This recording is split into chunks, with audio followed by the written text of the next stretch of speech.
म्हणजे कसं आहे की घोडा खरेदी करण्यास नाळ खरेदी करायची आणि मग घोडा शोधायचा. नेमकं या प्रकल्पाचं झालं काय? की ई क्लासरूम, ई लर्निंग हे सगळं आहे ना कागदावर राहिलं, ह्याचं अत्यंत दुःख आहे मला. तर 20 वर्गांपैकी एका वर्गाने टी व्ही लावला, दुसऱ्या वर्गाने टी व्ही लावला, तिसऱ्या वर्गाला ते इंटरनेट पोचत नाही. स्मार्ट टी व्ही जो म्हटला जातो त्याचा टी व्ही बटन बंद करतो. मग एवढे कोट्यवधी रुपये खर्च केले कशासाठी, हा पुन्हा प्रश्न.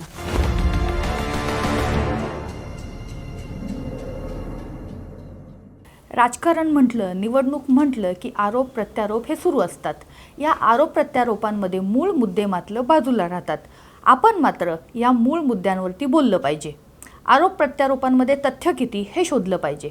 आणि आज आपण ह्याच आरोप प्रत्यारोपांच्या गदारोळामध्ये जे मूळ मुद्दे बाजूला राहिलेले आहेत त्याच्यावरती चर्चा करणार आहोत. आज माझ्यासोबत ही चर्चा करण्यासाठी भाजपच्या माजी नगरसेविका आशा धायगुडे शेंडगे आहेत. नमस्कार. नमस्कार. आशा धायगुडे शेंडगे ह्या केवळ माजी नगरसेविका किंवा एक राजकीय व्यक्ती इतकी मर्यादित ओळख तुमची नाही आहे, तर तुम्ही शिक्षिका म्हणून सुद्धा काम करताय. या देशाचं नेतृत्व किंवा भावी पिढी ज्याला म्हणतो ती लहान मुलं असतात आणि त्यांच्यावरती संस्कार करणं, त्यांना घडवण्याचं मुख्य काम शिक्षिका म्हणून तुम्ही करत असता. परंतु या महापालिकेमध्ये ज्या शाळा आहेत त्या शाळांमध्ये या मुलांसाठी ई क्लासरूम नावाचा एक प्रोजेक्ट आणला गेला की खाजगी शाळांमध्ये ज्या पद्धतीने शिक्षणाच्या सुविधा मिळवल्या जातात त्या पद्धतीनं जी गरीब मुलं आहेत, जी वंचित घटकातली मुलं आहेत, महापालिकेच्या शाळेत शिकत आहेत, त्यांना त्या दर्जाचं शिक्षण मिळावं यासाठी ई क्लासरूमचा प्रकल्प राबवला गेला. पण या प्रकल्पामध्ये खूप मोठा घोटाळा झाल्याचं सांगितलं जातं आणि आज हा प्रकल्प कोलमडलेल्या अवस्थेत आहे असंही बोललं जाते. तुम्ही शिक्षिका आहात, शाळेमध्ये असता, नेमकं या प्रकल्पाचं झालं काय? मॅडम, फार बरं वाटलं खरं तर तुम्ही थेट प्रश्नांवरती बोलायला आम्हाला या ठिकाणी बोलवलं आणि माझा मुद्दा शिक्षिका म्हणून माझ्याशी निगडीत असणाऱ्या विद्यार्थ्यांशी बोलताय. मला तुमच्या माध्यमातून सांगायला आवडेल की शाळेंबद्दल, विद्यार्थ्यांबद्दल असणारी तळमळ ही नेहमीच माझ्या वागण्यातून तुम्हाला दिसली असेल, माझ्या कार्यातूनही दिसली असेल. पहिला मुद्दा मी तुम्हाला सगळ्यांना सांगू इच्छिते की फक्त श्रीमंतांची किंवा ज्यांची आर्थिक परिस्थिती बरी आहे अशाच लोकांनी चांगल्या शाळेत शिकावं का, किंवा अशाच लोकांनी इंग्रजी माध्यमात शिकावं का? काळाची गरज इंग्रजी माध्यम पण आहे, इंग्रजीसुद्धा आहे, हे लक्षात घेत आपण काम सुरू केलं. आणि मला मी 2012ला निवडून आले. 13ला मला वाटतं श्रीकर परदेसाहेब असतील आपल्या महानगरपालिकेमध्ये माननीय आयुक्त म्हणून, तत्कालीन आयुक्त. आणि त्यावेळेला त्यांच्याशी चर्चा केली काय करता येईल. सरांनी सांगितलं की ताई तुम्ही काय विचार करता. आणि मला वाटलं की इंग्रजी माध्यमिक शाळा ही माझ्या शहरात असली पाहिजे. आणि मग पहिल्या प्रोजेक्टच्या मागे लागले. मला 2014ला पिंपरी शहरातील महानगरपालिकेची इंग्रजी माध्यमाची शाळा थर्मॅक्स या संस्थेच्या माध्यमातून माझ्या कासडीत सुरू करण्याचा बहुमान म्हणा, आनंद म्हणा, समाधान म्हणा, हे मला लाभलं. कारण मला नेहमी वाटतं की मी घडते म्हणजे काय, तर मी घडते तर मला माझ्या शिक्षकांनी घडवलं, माझ्या कुटुंबाने घडवलं, आईवडिलांच्या संस्कारांनी घडवलं. पण शिक्षक हा त्यातला एक महत्त्वाचा दुवा असतो. आणि मुलांना चांगल्या दर्जाचं सगळं दिलं आपण, चांगल्या गोष्टी दिल्या तर निश्चितपणे भावी पिढी चांगली घडेल. ह्या माध्यमातून केलेला प्रयत्न इतका यशस्वी ठरला की आज पिंपरी शहरामध्ये अनेक शाळा ह्या इंग्रजी माध्यमाच्या महानगरपालिकेच्या आहेत. आता तुम्ही खरं तर नवीन मुद्दा त्यातनं छेडला की ई क्लासरूम, ई लर्निंग हे सगळं आहे ना कागदावर राहिलं, ह्याचं अत्यंत दुःख आहे मला.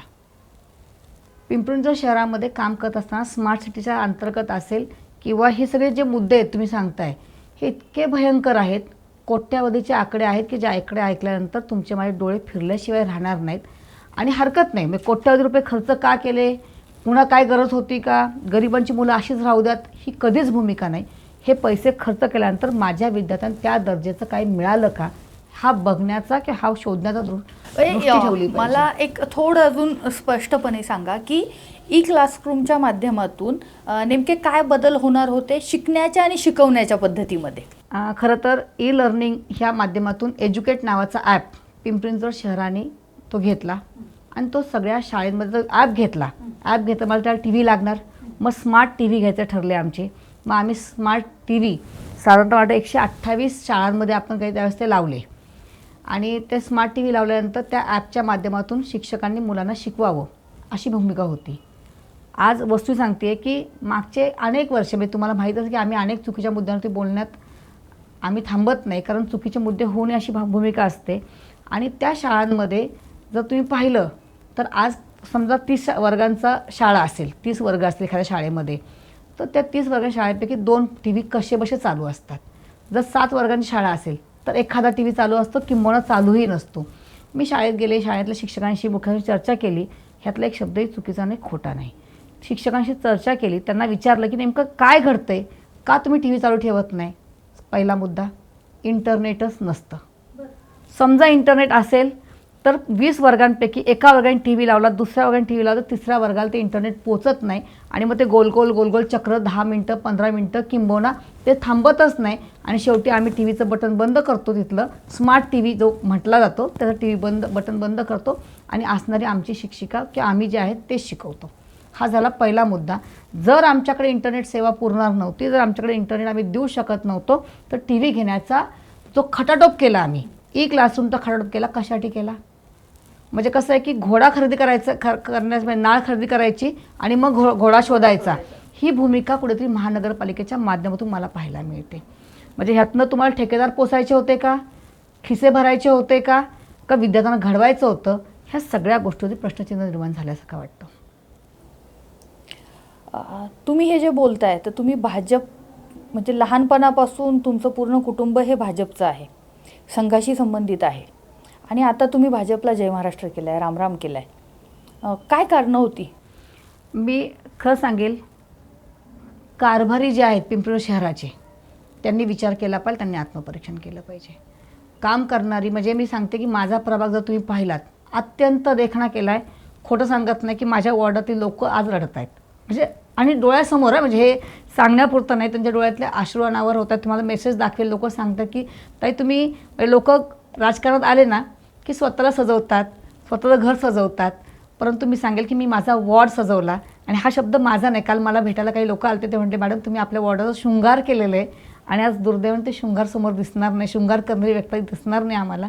म्हटलं हरकत नाही, कारण कारभाऱ्यांना कामाची किंमत नाही. चाटुगिरी कोण करू शकेल, आम्हाला सलाम कोण करेल, ताटाखालचं मांजर कोण होईल, ह्या भूमिकेतून आजचं राजकारण ह्या ठिकाणी चालू आहे असं मला वाटतं. दुसरी गोष्ट म्हणजे परवा राज्याचे उपमुख्यमंत्री अजित पवार यांनी एक पत्रकार परिषद घेतली. या पत्रकार परिषदेमध्ये त्यांनी एक उल्लेख केला की या शहरामध्ये खोदाई माफिया तयार झालेत. मला जे आठवतं आहे त्यामध्ये तुम्ही याच प्रश्नावरती एक आंदोलन केलं होतं, तुमच्यावरती गुन्हा दाखल झाला होता आणि तुम्हाला जेलमध्ये जावं लागलं होतं.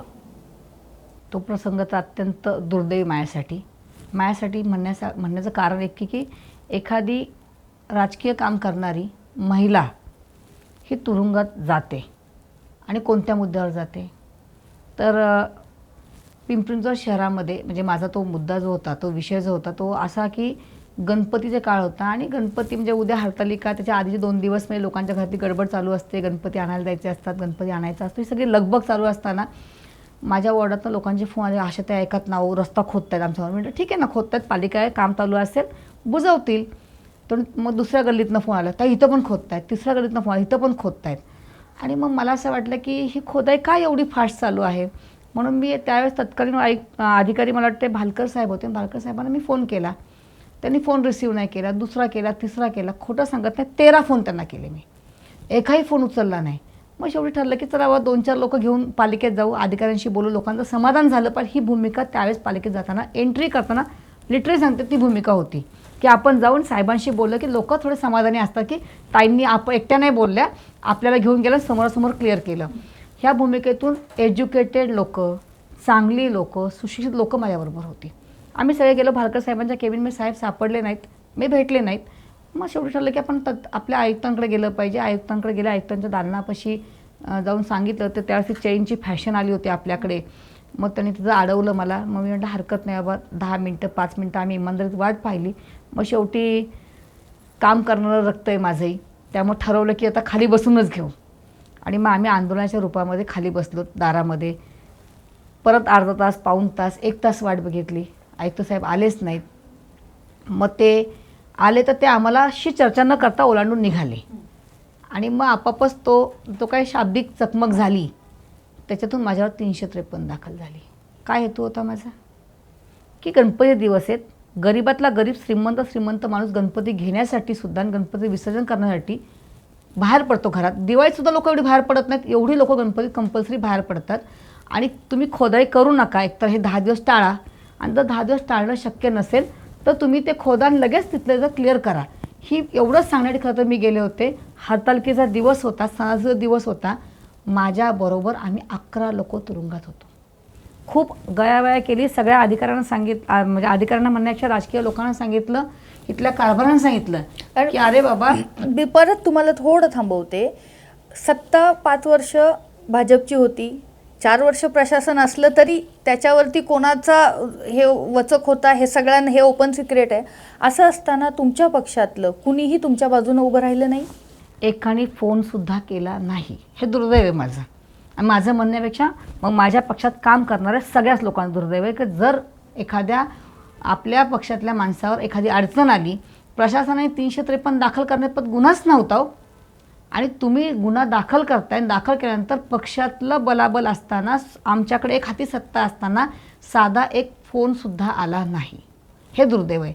आणि त्यावेळेस हात जोडून सगळ्यांना सांगत होते की मी राजकीय आहे, माझ्याशी काय वागायचं ते वागा, परंतु ही जी सामान्य जनता आहे माझ्या प्रभागातली त्यांना सगळ्यांना बाहेर काढा ह्यातनं, आणि मी सगळ्या गोष्टी एक्सेप्ट करायला तयार आहे, परंतु नागरिकांना सुद्धा त्रास देण्यापर्यंत ते खाली वागले.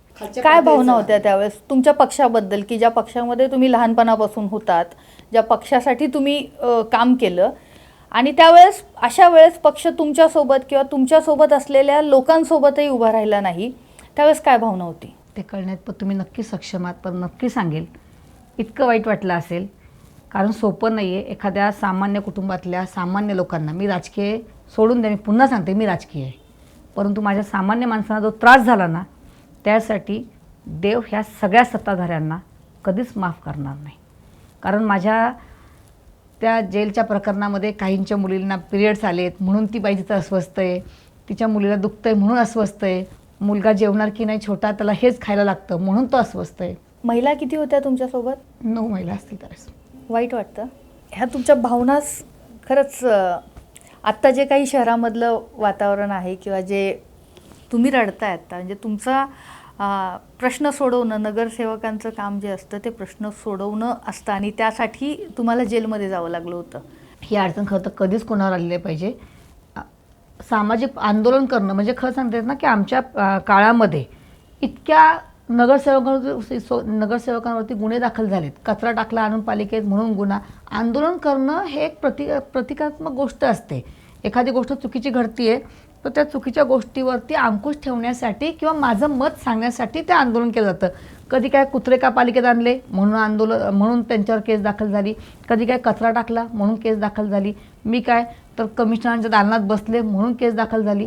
हे शहर आहे ना, म्हणजे ह्या शहरामध्ये सगळ्यांनी लक्षात ठेवलं पाहिजे की आंदोलन करणं हा काही गुन्हा नाही हो. आंदोलन करणं ही लोकशाही जिवंत असल्याचे एक लक्षण असतं, ही एक पवित्र भावना आहे. सगळ्यांनी लक्षात ठेवलं पाहिजे. सत्ता येणारे सत्ता जाणार आहेत, कुणीतरी त्या खुर्चीवर बसणार आहे, परंतु आंदोलन होऊ नये ह्यासाठी प्रयत्न करणं म्हणजे तुम्ही लोकशाहीचा गळा घोटताय.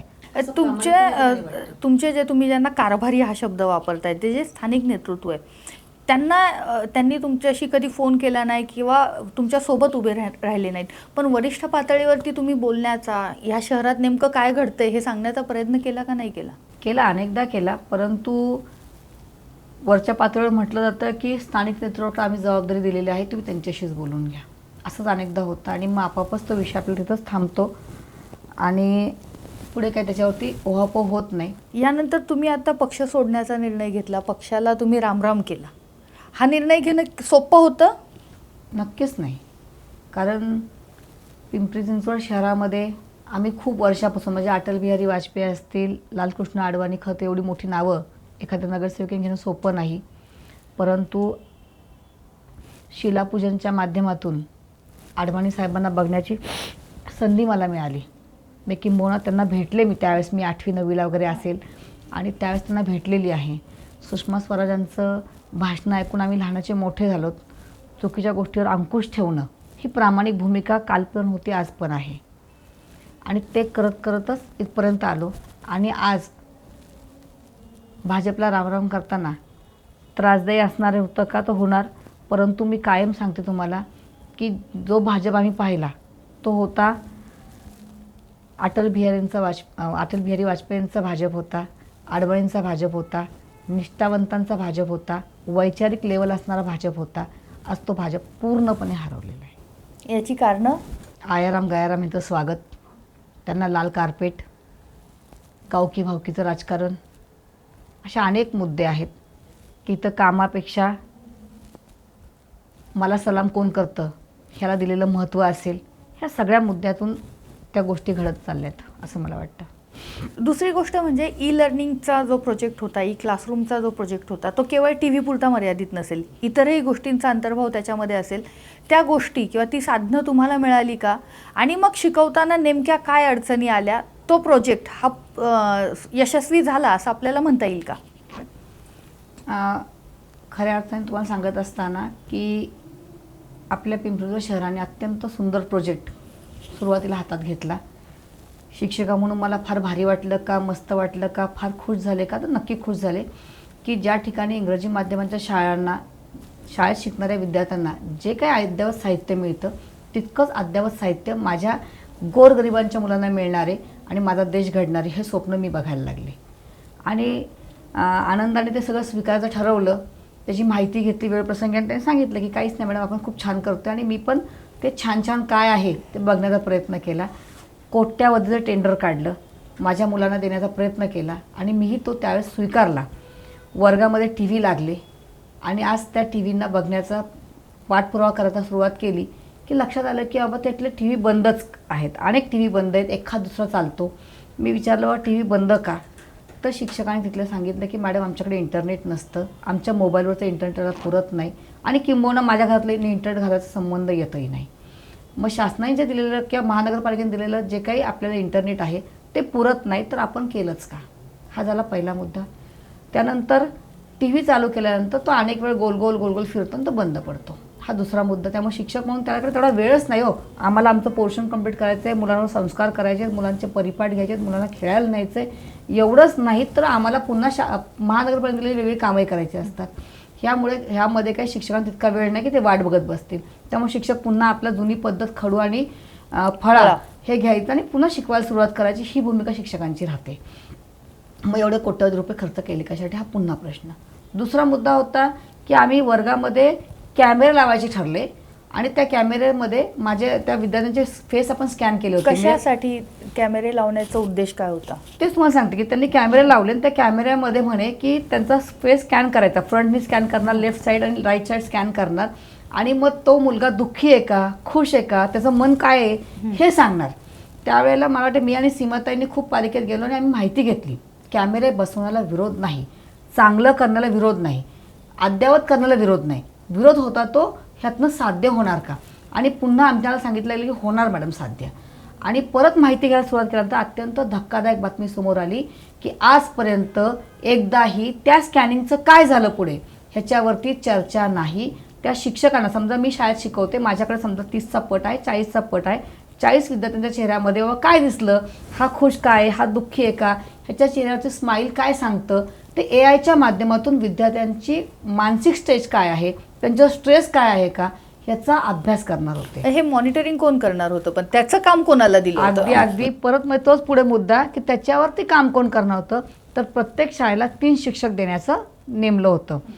आणि मग ते शिक्षकांना ऐकलं तर तुम्हाला फार वाईट वाटेल किंवा धक्का बसेल, त्या सगळ्या शिक्षकांना आता काम काय आहे की वर्गाने शाळेत जायचं, एखादा शाळेचा मुख्याध्यापक त्यांना भेटायचं. मग त्यांना ते म्हणतात की आज कोणत्या वर्गात जाऊ मॅडम? तर मॅडम म्हणतात की आज आहे ना आशाताई सुट्टीवर आहेत, त्यांचा वर्ग सांभाळायला कोण नाही, त्यांच्या वर्गात जा आणि त्यांचा वर्ग सांभाळा. म्हणजे त्या AI लावला, त्या AIवरती मुलांचं स्कॅन होणार होतं, त्यांची मानसिक स्थिती विचारणार होती, त्याच्यावर एक सिंगल कागद, एक सिंगल रिपोर्ट आजही पिंपरी चिंचवड महानगरपालिकेमध्ये नाही.